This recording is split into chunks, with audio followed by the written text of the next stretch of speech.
Making our way here back with cases from the community, integrating new research findings into clinical practice. Again, a multi-tumor symposium with American Oncology Network and Research to Practice. So moving on to what's historically been a difficult disease space, but some super exciting breakthroughs in the last few years.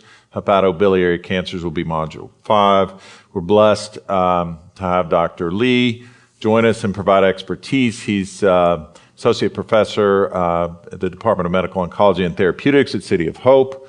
And these are his disclosures.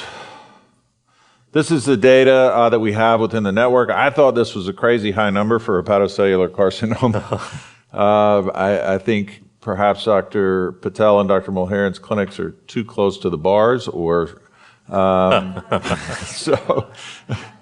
relative to biliary tract cancers, quite a bit of hepatocellular carcinoma. There'll be questions later about differentiating some of those blended tumors. But we also look at utilization of treatments within the network, atezo-bev versus durva-tremi.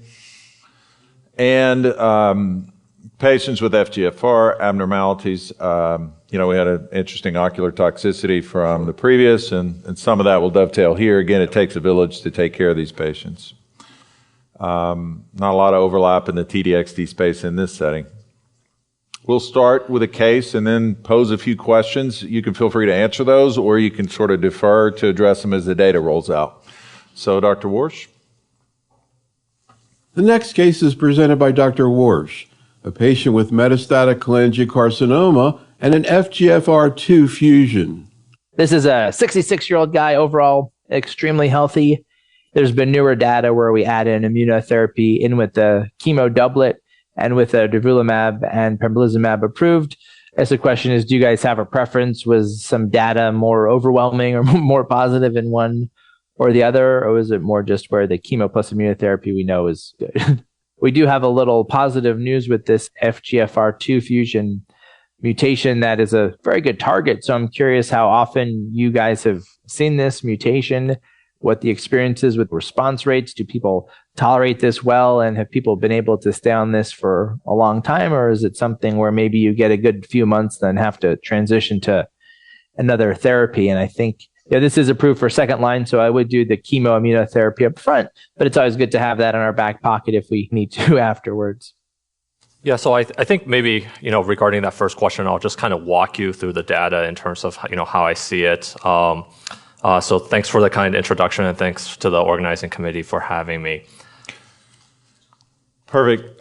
Just to set the stage, a couple of questions for you to think through. For patients with newly diagnosed advanced biliary tract cancer, we mentioned the durva or pembro. Do you have a preference up front with chemotherapy on the platinum Gemzar plus?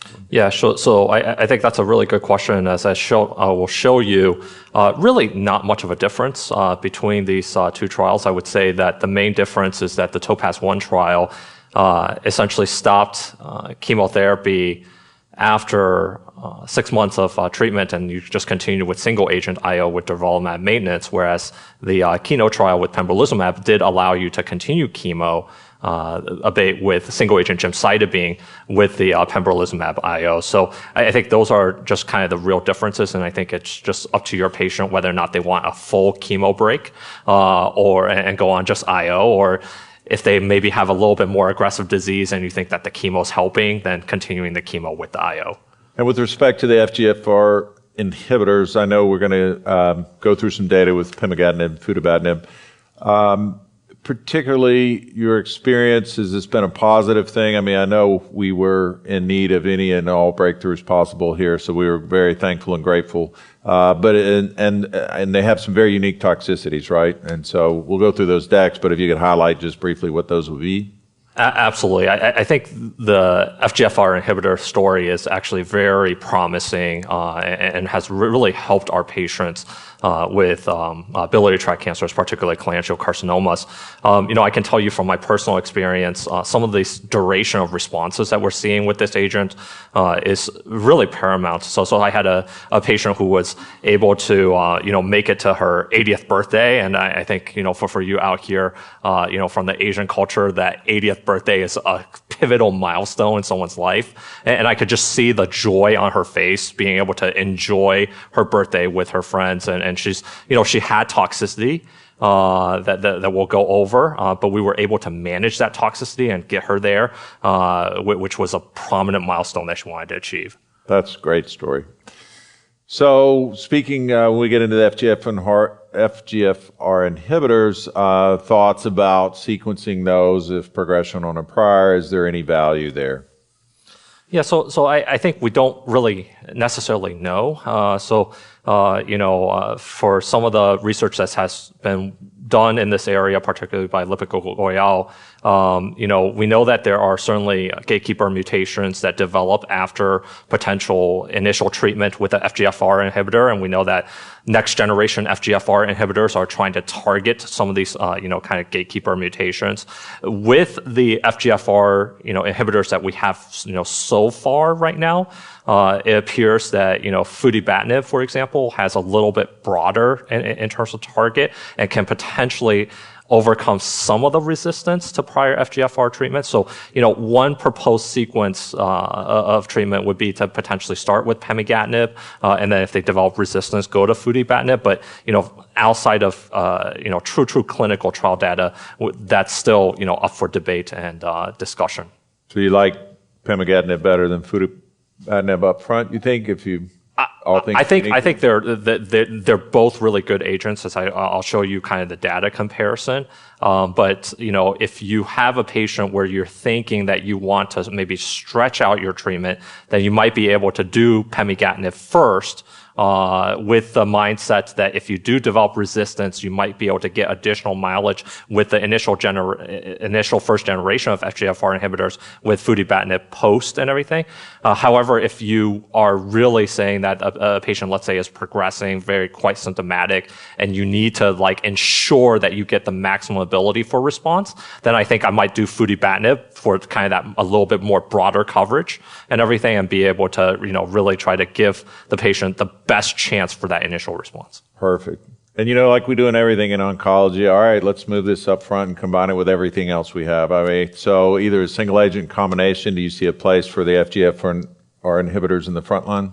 Yeah, so I think that's a great question. So there's an ongoing, clinical trial that's comparing, pemigatinib, versus, chemotherapy in the first line. And as you alluded to, is there a role for chemo with FGFR2 inhibitors, or is there other rational combinations potentially with IO? And those are, again, ongoing discussion in terms of clinical trial design currently.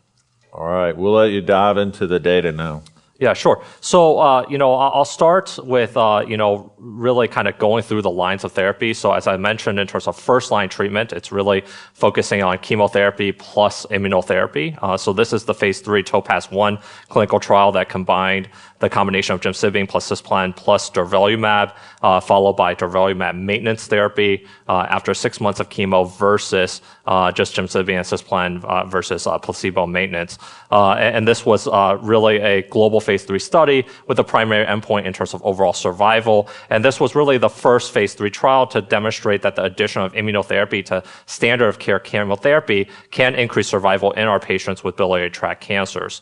Following this trial, there was also the Keynote 966 trial that took place around the same time. And as I highlighted, the main difference here is that these patients not only started with gemcitabine plus cisplatin versus pembrolizumab versus gemcitabine plus cisplatin, but after the initial 8 cycles of treatment or 6 months of treatment, they could continue with gemcitabine plus pembrolizumab versus continuation with essentially placebo plus gemcitabine as maintenance.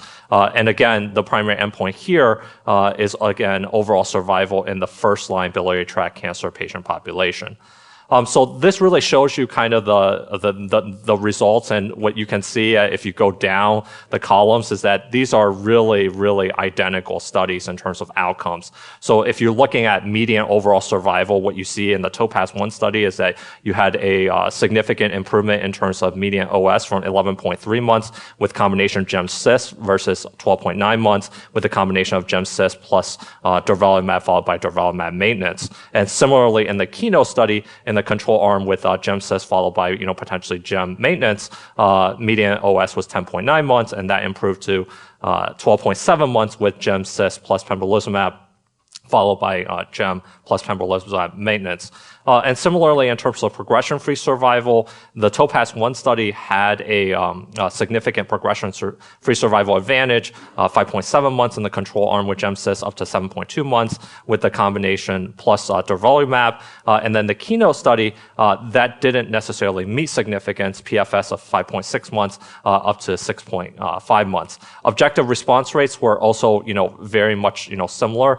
In the TOPAZ-1 study, the control arm of GemCis had a little bit lower in terms of ORR of 18.7% and up to 26.7% with the combination, whereas in the KEYNOTE study, these ORRs were identical at 29%.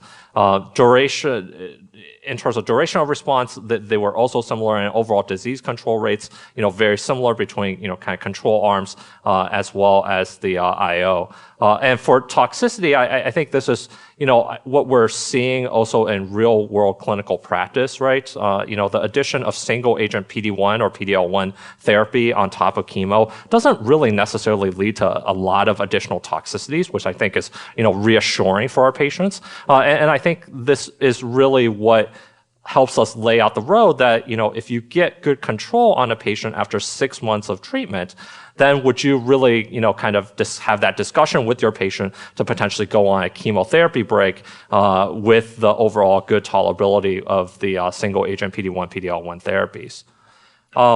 So before we move on to the FGF, so pretty similar looking outcomes in those previous data, right? I mean, almost superimposable. Absolutely. So no clear winner in that space. I guess what we've always done in other disease states is try to find some biomarker that tends to say, well, if this is a mismatch repair, then that person's going to do really well. If this PD-L1 expression, then lung. I mean, do we have can you read the tea leaves and say, is there some subset here based on some biomarker that tells us if the immune checkpoint adds more value versus not? Is that being diluted out in some small niche population here? Yeah, I wish we do, but we don't. Even with the original single agent IO studies and refractory line setting, we weren't able to necessarily tease out a biomarker in terms of PD-L1, PD-1 expression in the tumors. We don't necessarily have good correlation even with CPS scores or other things. These studies have also looked at in terms of mutational profiling of these patients to see whether or not there were certain types of alterations that lead to response, and that didn't necessarily show that there was necessarily a alteration that drives response either. Excellent. All right. Moving on to the FGFR space. Yeah, so going into FGFR, as I mentioned, I think what's unique about cholangiocarcinomas is that we really need to continue to profile these tumors because certainly up to anywhere between 15% to probably 18% of our patients will have potential alterable genomic alterations. Certainly FGFR2 fusions as well as rearrangements are exclusively found in intrahepatic cholangiocarcinomas, and this probably represents anywhere from 10 to 16% of patients in the US and Europe. Pemigatinib is a selective potent oral inhibitor of FGFR1, 2, and 3. And this was the initial FGFR2 inhibitor that was developed, and this was based off of the Flight 202 study, which looked at patients with unresectable cholangiocarcinoma that had progressed after one or more lines of systemic therapy. And these patients, depending on their differences in terms of FGFR alterations, they received open label pemigatinib, and they continued with the primary endpoint being really objective response. We'll really focus on kind of the top row in terms of those patients that have FGFR2 fusions as well as rearrangements. And the reason why is that, for those patients that have non-fusion or rearrangement alterations in terms of other FGFR2 alterations like amplifications or mutations and everything, targeting that with the current FGFR inhibitors have not really been effective at all. So along with the FIGHT study, this is the Phoenix study with futibatinib, and what you can see is that a very similar design. Again, those patients that have unresectable intrahepatic cholangiocarcinomas that had a FGFR2 fusion or rearrangement progressed after one prior lines of therapy. And here they received futibatinib, 20 milligrams q-day for every 21-day cycles and continued and primary endpoint of objective response. So this shows you kind of the comparison in the data in terms of the key efficacy as well as safety outcomes. What you can see here in terms of efficacy is, again, very, consistent data for a relatively similar patient population. Median PFS with pemigatinib in this patient population from the FIGHT 202 study was 7.0 months versus futibatinib from the Phoenix study was 9.0 months. In terms of median overall survival, 17.5 months with pemigatinib from FIGHT 202, and for futibatinib from Phoenix was 21.7 months. Overall, very high objective response rates. Now you're seeing response rates really anywhere from 37 to 42% in our patients with cholangiocarcinoma, and certainly very good, disease control rates. We highlighted that there is the incidence of, potentially different types of AEs, which I'll show you in the next slide. And as a result of that, if you look at kind of grade 3 or higher AE events, this tends to be a little bit higher due to either laboratory abnormalities or certainly symptoms that patients will encounter. So as a result of this, as we mentioned, where is this going? Is this going to move into the first line study? So this is the FIGHT 302 design, which is really comparing first line pemigatinib versus gemcitabine plus cisplatin for patients with advanced cholangiocarcinoma with FGFR2 rearrangements. And I think this study is should be close to accrual, and they're probably just waiting for potential readout going forward. For the toxicities that we mentioned, this is really where I think it really kind of takes that village that you mentioned and everything to, be able to manage some of these toxicities. So on the right-hand side, we've really highlighted some of the key toxicities in terms of eye disorders with central retinopathy, as well as blurred vision. You have laboratory abnormalities with hyperphosphatemia, so you have to be very aggressive in terms of the management of the phosphate levels, alterations in a patient's diet using, potentially sevelamer as well. And then, certainly the nail bed toxicities, oftentimes my patients might have to, wear gloves in terms of the things that they're doing, and then also getting, dermatology involved relatively early to help with additional symptomatic management. So this is, you're going to need that group with ophthalmologists, dermatologists, and as well as yourself as a medical oncologist being very proactive with that hyperphosphatemia. For sure, on the ophthalmology side, the conversations I've had with patients on these drugs is the ophthalmologist and I communicate, because if you go in the retinopathy and they see that, you withhold the drug according to label. Once it improves, then you can restart. There are dose adjustments on the label, but it's really a very interactive, toxicity management process. Sure. Yeah. Okay, moving. We talked about biomarkers in the IO space. Now I'm going to touch on sort of the pan-HER2 data. So, Dr. Mulherin, you have a case for us. The next case is presented by Dr. Mulhern. She had obstructive jaundice, constitutional symptoms, and a 20-pound weight loss. When she was admitted to the hospital, she had a bili of 12. She had a 4-centimeter mass in the proximal ducts, but extrahepatic, and several large periportal nodes, some liver mets, the largest like 4 centimeters, and some bulky retroperitoneal nodes, bulky like 5 centimeters, to the point where she actually had hydronephrosis and needed a stent placed. So she had an ERCP, sphincterotic stent placement, and she had adeno, and she was HER2 positive. So what's the best treatment for this frontline? Standard treatment is platinum, gemcitabine, and then you can take your pick of pembro or durvalumab, whatever. Sometimes insurance plays a role. But at progression, what would you think would be the best option in this case? This is HER2 IHC3+, this drug zanidatamab. What about TDXD in this case? Would you consider using a HER2 targeted treatment in the upfront setting instead of doing cis, gem, pembro, or durva? Dr. Mulherin is never under asked questions. So you got quite a few thrown at you, but I think it's an intriguing question, right? What's the role of the TKI relative to, novel therapies and TDXD in this space? And so questions for your thought as we go through the data. first-line therapy in a 75-year-old with a bulky IHC3 plus biliary cancer. And then I'm going to interject, are you going to follow our gyn-onc friends and dip down to the 2 plus here? And would you consider first-line HER2 targeted therapy in that patient?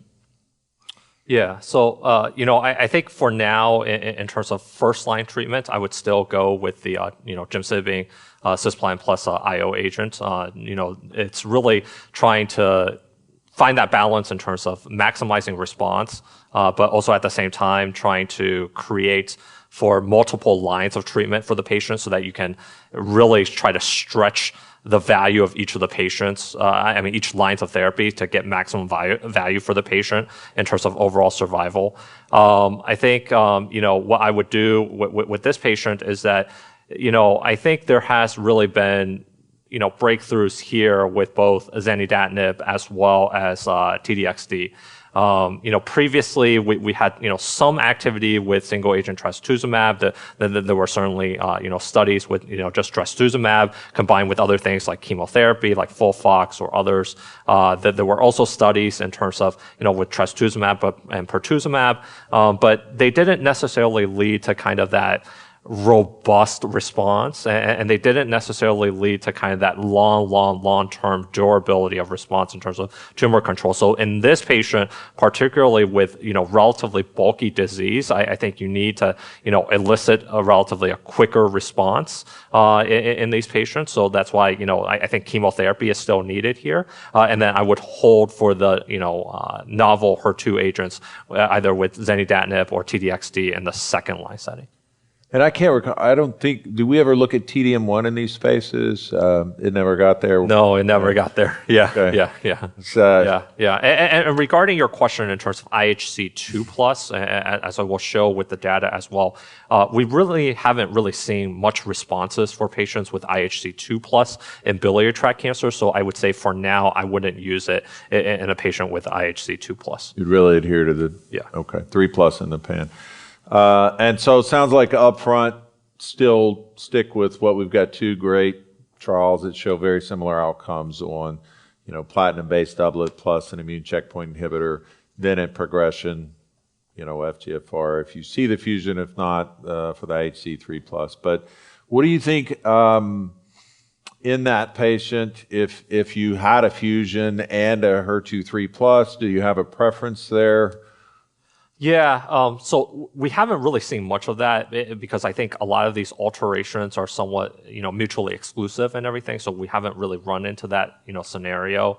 I will say, ultimately in the frontline setting, many of these studies with these agents, for example, with zanidatamab, it's going into a frontline study, with chemo, as well as TDXD going to a frontline study with multiple, different combinations and everything. So, that can definitely, ultimately change our landscape going forward. So earlier we compared, platinum doublets with Pembro versus Durva. So let's take the ADC and think through, what do you think about tolerability versus efficacy of TDXD relative to zanidatamab here? Yeah, so I think this is where, there's a little bit of a difference. I think Zani's a little bit more tolerable in that sense and everything. The issue with, TDXD is obviously the pneumonitis and everything. And we've been getting better in terms of management of our pneumonitis, but, this can certainly be, very toxic when it does happen, and it can, unfortunately lead to deaths. There was actually an investigator-initiated trial out of Korea looking at TDXD during this time while the Pan-Destiny study was actually going that led to the, broad approval. And at least in the Korean study, that was an investigator-initiated study, there were several patients that did develop pneumonitis to TDXD. So I think that is, kind of something to keep in mind as you're trying to, use both of these agents. We were discussing earlier in the lung space the obvious concern moving that from a breast cancer space to a lung cancer space where, the underlying injury to the lung may be greater, more insults there. And so, any indications from an ethnicity or other occupational hazard that increases your risk for this ILD? Because that's clearly, I think that was the thing that scared everybody, at least for the general oncologists. We're a little more comfortable moving through that space now and managing, the toxicity with dose reductions and the nausea. Was a misstep early on, but we've kind of gotten a much better handle on that. But not that I'm aware of and everything, because I think even for other diseases that have used TDXD, I haven't really seen kind of this differences in terms of ethnicity that we're seeing. But I think larger studies will ultimately be needed. The PAN-2 Destiny study with TDXD for biliary tract cancers was more of a global population, right, and everything, and we didn't necessarily run into that. Now, was it because it was done at very high academic sites and everything, as well as the community here in the western part of the world, versus that investigator-initiated study that was just done at more in line with a few centers, in the eastern part of the world. I think that just will take more to tease out. all right, you want to dive into the data a little bit? This is the Destiny pan-tumor study that I was referring to. So this was a study that enrolled various different types of patients with different types of solid tumors, including ovarian cancer, cervical cancer, pancreatic cancer, and biliary tract cancer was one of the cohorts, from the study. And if you look at, objective response here in terms of all patients that were enrolled on this study, which was 41 patients, it included 1 CR as well as 8 partial response, so ORR of 22%. And this really kind of shows you that breakdown and why I wouldn't use this in an IHC 2+ patient. So when they looked at IHC 2+ in these patients, 14 patients, and there was 0 response. And in the IHC 3+ patients, here the objective response is now 56.3% of patients achieving a response. Median duration of response is fairly good at 8.6 months for those patients that have a response. I actually have a patient that's been on, for a long time, with this treatment and everything. I would say eclipsing, close to over 3 years, I want to say, on this agent and everything. So this really kind of shows you the potential power of this agent. But, I would really restrict this in terms of the IHC 3+, for now. And this is, regarding zanidatamab. So this was the Horizon BTC-01 study, relatively similar study, but now this time specifically confined to biliary tract cancers with HER2 expression. And these patients, they were divided in terms of, kind of 2 different cohorts. Cohort 1, that was, HER2 2+ or 3+ staining, for which they received zanidatamab, versus a cohort 2 that was really HER2 low expression, 0 or 1+ staining. But that cohort didn't really, go anywhere. There was only 7 patients due to really a lack of efficacy in that patient population. And the primary objective here was, again, objective response rate. And here, just a quick question before you get into the outcomes. Like prior HER2 therapy was excluded, right? Yes. And the epitope here is different. Yeah. So it's essentially like kind of a bi-target in a way, targeting the HER2 and everything. So this is not an ADC and everything. It's specifically, kind of a what we call more of a dual HER2 target agent in a way and everything. So that can explain for somewhat differences between toxicity compared to DDXD. Perfect. Sorry. Thank you. So here are the response as well as safety from this agent with zanidatamab. So objective response here, at least from cohort 1, is 41.3% for these patients. And again, you're having one complete response. Majority of these patients are partial response. And in terms of any grade AEs as well as grade 3 or higher AEs, still in terms of all comers for grade 3 or higher AEs, you're at 57.5% of patients. But for those that are actually treatment related, you're down to 18.8% of patients. Median PFS from this study was 5.5 months, and certainly there was no treatment related grade 4 or grade 5 AEs. So that's why I think there are these kind of, subtle differences in terms of toxicity between this agent and TDXD.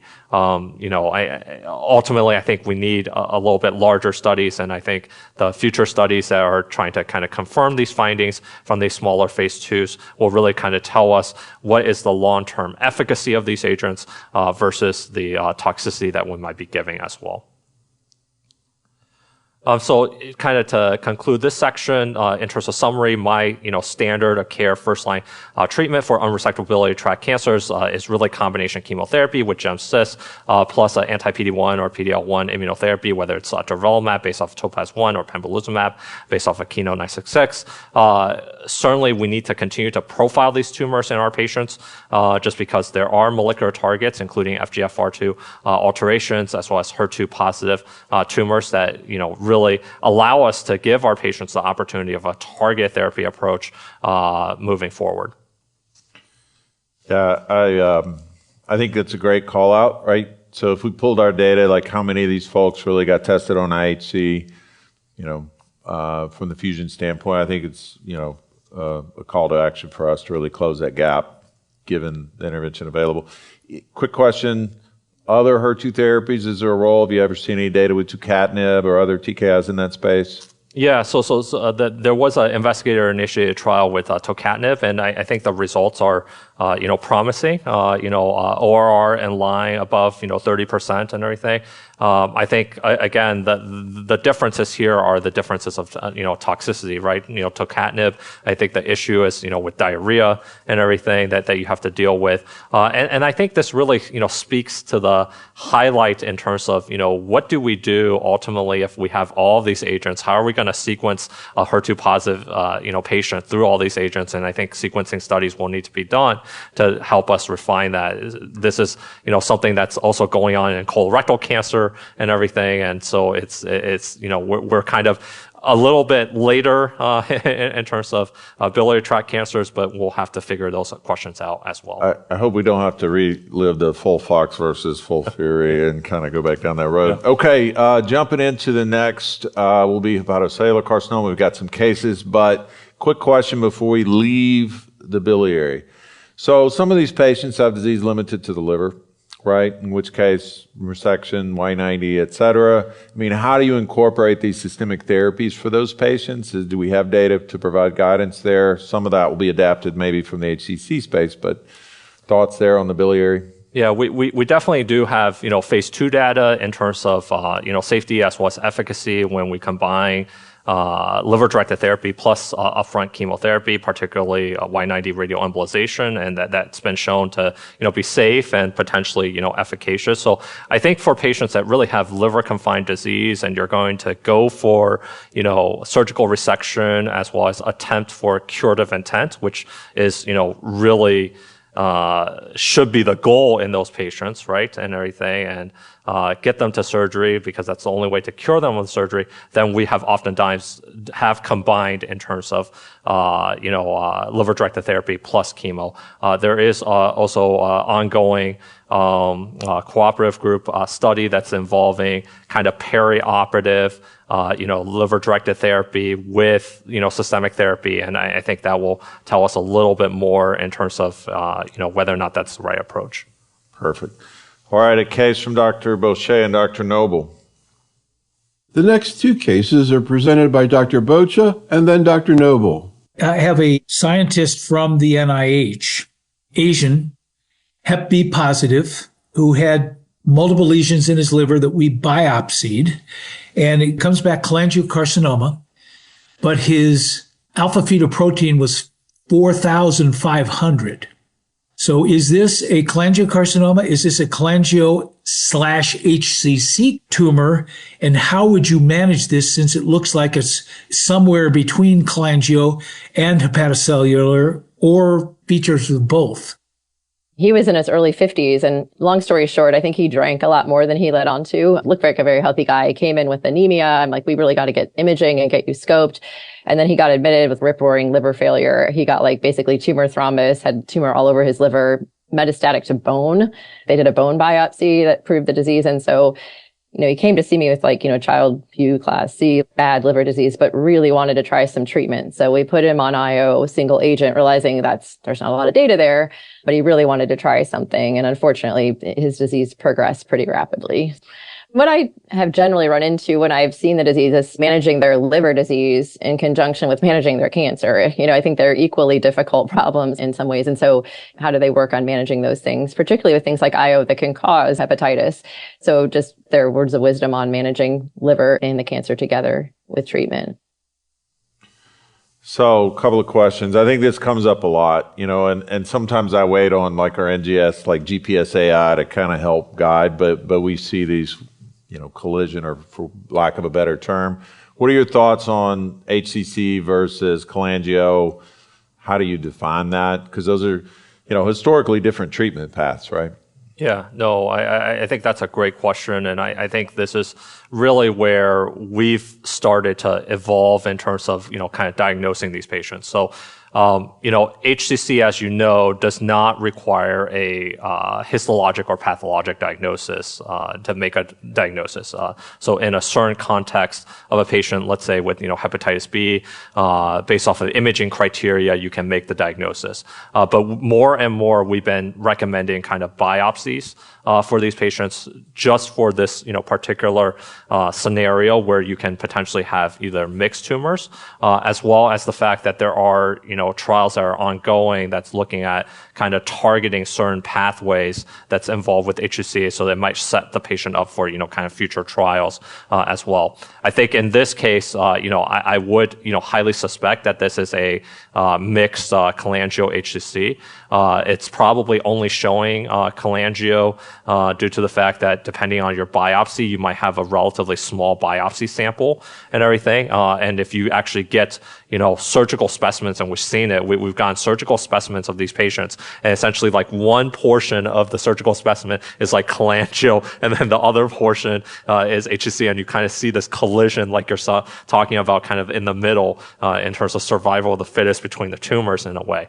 How I would manage this is that, before, when we looked at these tumors, there was an old kind of retrospective study that showed that if you use, let's say, gemcitabine and cisplatin, as well as our prior treatments for, HCC with, sorafenib, there was really no difference in terms of overall survival, depending on if you treated this as like a cholangiocarcinoma or if you treated this like HCC.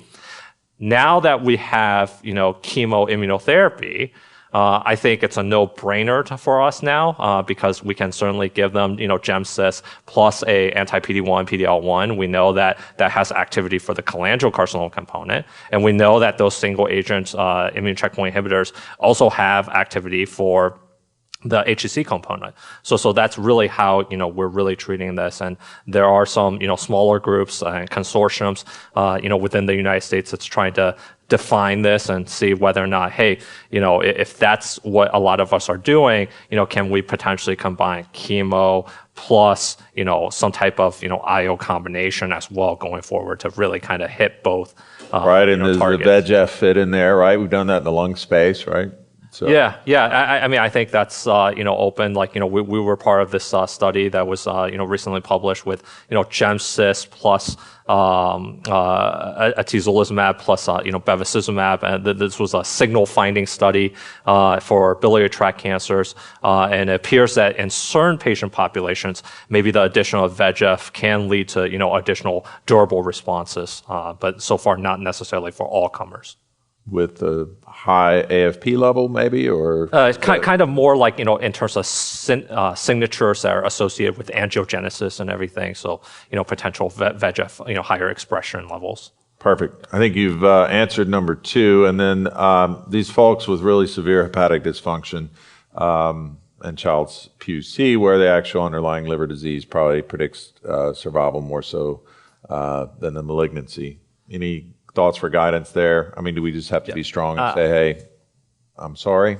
Yeah, I think this is a very challenging population. And I think, unfortunately, I think we do have to, really kind of understand, kind of what our goals are, right, for our patients. We all want to treat and we all want to, help them and everything, but we also don't want to hurt them, right? So I think if you really have a Child-Pugh patient where, there is a component of that Child-Pugh score as a result of the underlying liver disease, you're not going to necessarily reverse that at all with any treatment that you're going to give right now. But you can make things worse. So as a result of that, for Child-Pugh patients, our recommendation has been, best supported care in hospice going forward. I think my wife told me the same thing. You can always make it worse. Yeah. All right, let's get into the data a little bit here. So, just wanted to update you in terms of some of the recent data that's come out. So this is, the question of what do we do in the adjuvant space, right? Like, up to this point, we really haven't had any positive data in terms of for patients that get resection for HCC and are at high risk of recurrence. So this is the IMbrave050 study looking at adjuvant atezolizumab plus bevacizumab. So these were patients that had confirmed diagnosis of HCC, underwent curative resection or ablation, but high risk of recurrence, defined as whether or not they had a tumor that's greater than 5 centimeters, multiple tumors greater than 3 centimeters, macrovascular invasion, minor macrovascular invasion in terms of VP1 or VP2 disease, as well as grade 3 or grade 4 pathology in terms of differentiation. They were then randomized to receive atezolizumab plus bevacizumab for up to 1 year versus active surveillance, with the primary endpoint in terms of recurrence-free survival. So while initially we had a significant difference in terms of recurrence-free survival for those patients that got atezolizumab plus bevacizumab compared to active surveillance, and that was published in the Lancet in 2023, and we were all excited because we're like, oh, maybe we actually have a adjuvant treatment for our HCC patients undergoing curative, surgical resection. What was really surprising to everyone is that with longer follow-up, and this presentation at ESMO this year, the recurrence-free survival benefit between the two arms was not maintained. So there was no difference in terms of median recurrence-free survival with treatment with atezo-bev, which was 33.2 months, versus active surveillance, which was 36.0 months. And this really prompted, this letter that came out to all of us in the community, really saying that, atezo-bev is not approved as adjuvant therapy for patients with HCC with high risk of recurrence after surgical resection or ablation, and should not be used in this setting. Because I think, initially when we had, somewhat of the positive data in terms of the early look, many of us were using this for our patients at high risk of recurrence. But with this longer follow-up data, it just tells us that, we still don't have a adjuvant therapy.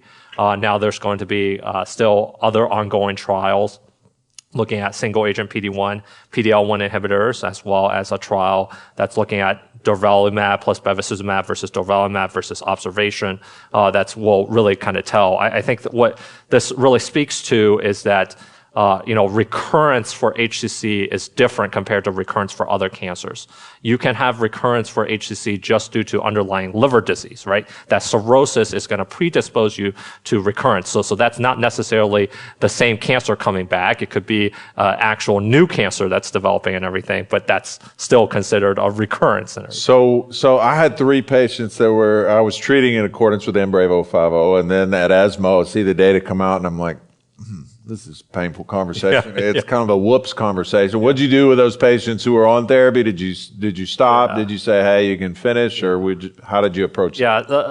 Luckily for my patients, I didn't have as many of these and everything because most of my patients had, completed, trial and everything. But for the patients that, I think I had 1 or 2, they only had about, 3 cycles left, from what I recall. And so it was really an informed decision. I kind of discussed with them with the data.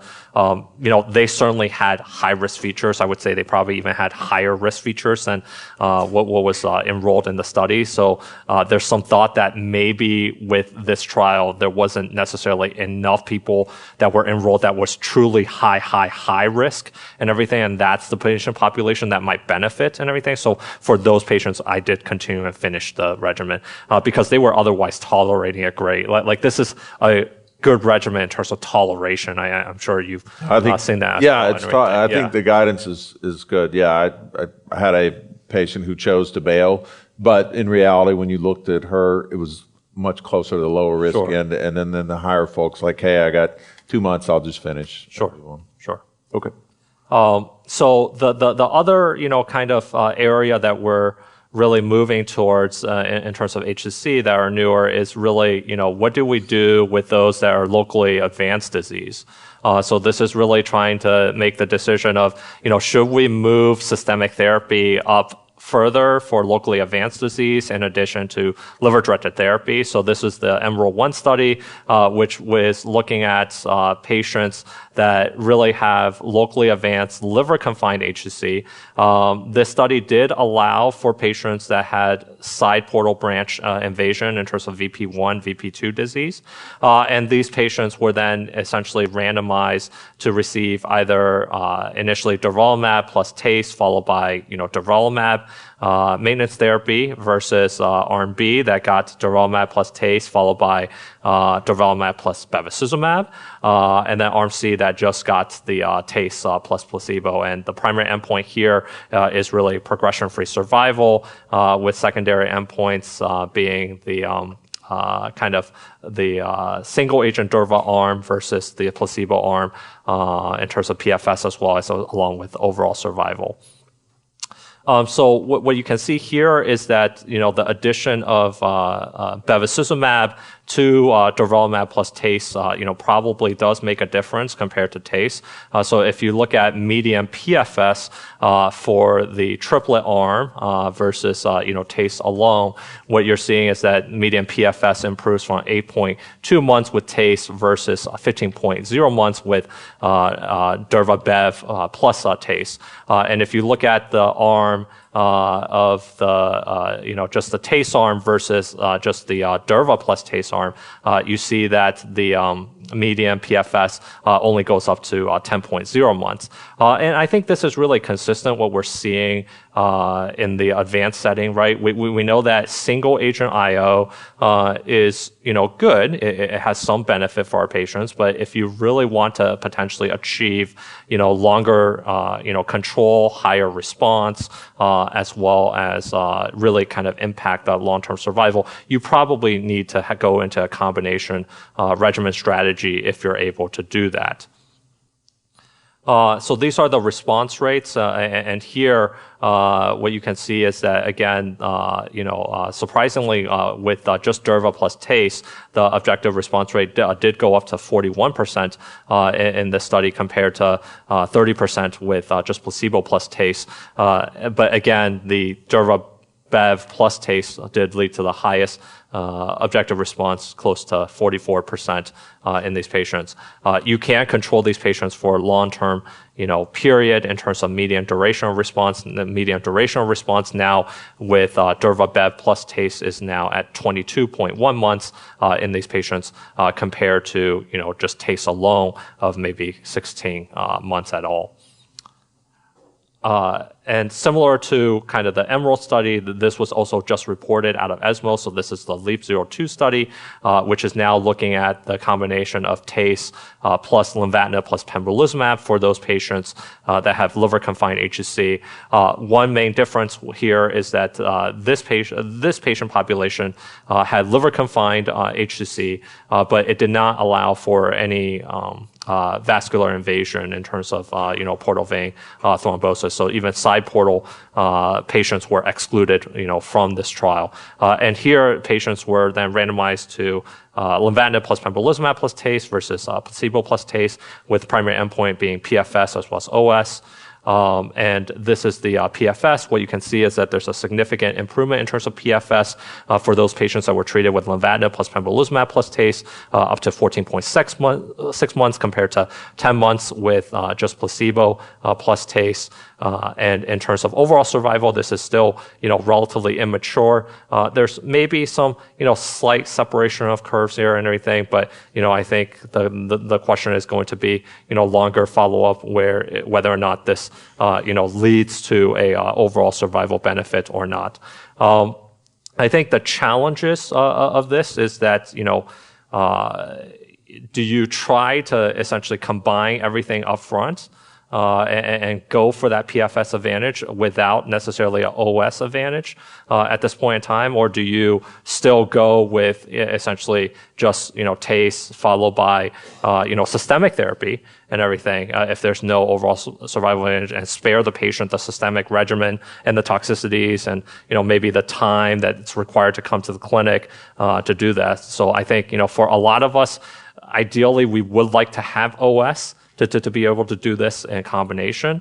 But there are certainly patients that have liver confined disease that will benefit from a combination strategy. So those patients that are, let's say, bilobar disease, right, where you're not going to be able to cover the disease with just, liver-directed therapy alone, and you're concerned that if they have relatively bulky tumors that they can get into trouble in terms of liver function, and once you get into trouble, then you're not going to be able to administer your systemic therapy. So there are certainly pockets of patients that where this kind of, combination strategy with liver-directed therapy plus systemic therapy might make sense moving forward.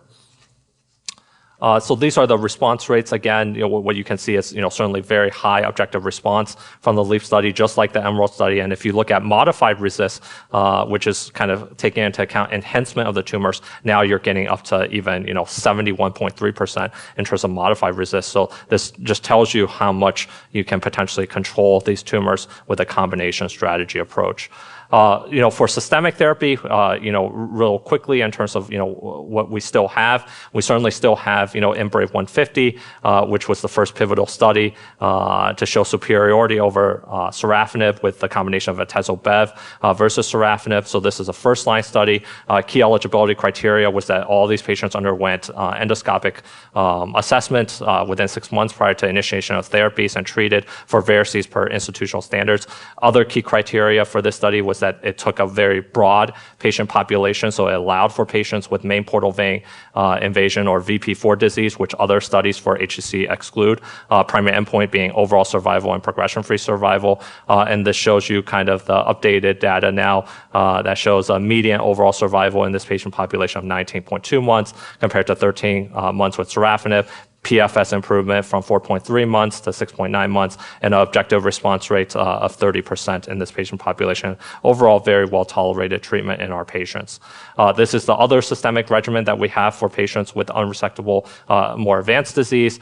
This is the Himalaya study with the combination of durvalumab plus tremelimumab, otherwise known as the STRIDE regimen, because it uses a single dose tremelimumab, high dose tremelimumab at 300 milligrams plus durva, followed by durva maintenance. And this was also compared to sorafenib with the primary objective being OS. Again, the key thing here is that this trial did exclude patients with main portal vein thrombosis, so that's how you can potentially tease out the trial. This was an update to ESMO showing kind of the 5-year survival data. What you can see here is median overall survival with sorafenib was 13 months versus 16 months with the STRIDE regimen. But now at 5 years, what you're seeing is that close to 20% of the patients were actually alive, from the STRIDE regimen. So I think this really speaks to not only have our therapies gotten better in the front line, but our therapies across the board and our management of these patients have, gotten better as well. Because even in the sorafenib arm for this, 10% of patients are getting to, 5-year overall survival with sorafenib. So that just tells you the subsequent therapies are, certainly improving for us as well. Second line, we really haven't had, much changes. So we really have, these agents were all approved after sorafenib. So you have regorafenib, cabozantinib that you can use in terms of TKIs. Ramucirumab for those patients that are AFP high, but not necessarily the most efficacious regimen, but certainly very tolerable. So if you have a frail or older adult and everything, ramucirumab is certainly better well tolerated compared to the TKIs like cabozantinib and regorafenib. And for whatever reason, if you didn't use a frontline immunotherapy combination, then we have, nivo-ipi with accelerated approval from Checkmate 040, and we'll probably get a first-line approval for nivo-ipi going forward based off of the recent Checkmate 90W study, as well as single-agent pembrolizumab based off of Keynote 240. looking at the PFS there, we got a little work to do, right? Yeah. So second line, I think there's certainly room for growth, and that's really where trials come up. All right, one quick last question. So, any comer hits the door for HCC, unresectable, not curative therapy. I mean, are you a stride regimen guy, or Yeah. So how do we make that call in the clinic? Yeah. Is there some arrow that points us compass-wise this way or that? Yeah, so I think I'm fortunate because I have a lot of trials and everything. We're actually going beyond just dual checkpoint inhibitors, and we're going to the era that I call kind of triplet treatments and everything. But for full disclosure, we obviously played a pivotal role in terms of MBRAE 150. I think for me, getting an EGD is not an issue, and I know certainly in the community that is an issue and everything, and that plays a role in terms of decision making. But for me, without having the struggles of getting an EGD, then my preference is still with atezo-bev.